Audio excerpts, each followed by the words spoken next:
भारतीय हवामान विभागाकडून चंद्रपूर जिल्ह्यात 26 व 27 एप्रिल रोजी काही ठिकाणी उष्णतेची लाट येलो अलर्ट वर्तवण्यात आला आहे। त्या अनुषंगाने उष्णतेच्या काळात सुरक्षित राहण्याचं आवाहन करण्यात येत आहे। उष्णतेमुळे नागरिकांच्या आरोग्यावर विपरीत परिणाम होऊ नये यासाठी जिल्हा प्रशासनाच्या वतीने खालीलप्रमाणे काळजी घेण्याचं आवाहन नागरिकांना करण्यात आलं आहे। तीव्र उन्हात विशेषतः दुपारी 12 ते 4 वाजेदरम्यान बाहेर पडणं टाळावं। पुरेसं पाणी पित राहावं। तहान लागली नसली तरीही दर अर्ध्या तासाने पिण्याचं पाणी पिण्याची सवय लावावी। घराबाहेर पडताना डोकं झाकण्यासाठी छत्री, टोपी तसंच पांढरा दुपट्टा वापरावा। सूर्यप्रकाशापासून बचावासाठी घरातील पडदे व झडपा वापराव्यात।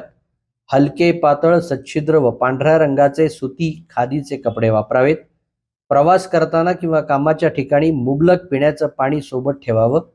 शरीरातील पाण्याचं प्रमाण कमी होत असल्यास ORS, लिंबू पाणी, ताक, लस्सी इत्यादी द्रव पदार्थ घ्यावेत।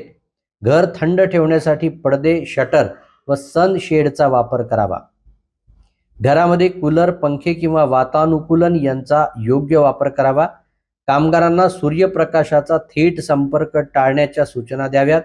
गरोदर महिला, वयोवृद्ध, आजारी व्यक्ती व लहान मुलं यांची विशेष काळजी घ्यावी। उष्माघात झालेल्या व्यक्तीला तात्काळ जवळच्या आरोग्य केंद्रात किंवा रुग्णालयात दाखल करून उपचार सुरू करावा। नागरिकांनी वरील सूचनांचं पालन करून स्वतःची व कुटुंबाची काळजी घ्यावी असं आवाहन जिल्हा प्रशासन चंद्रपूर यांच्या वतीने करण्यात येत आहे।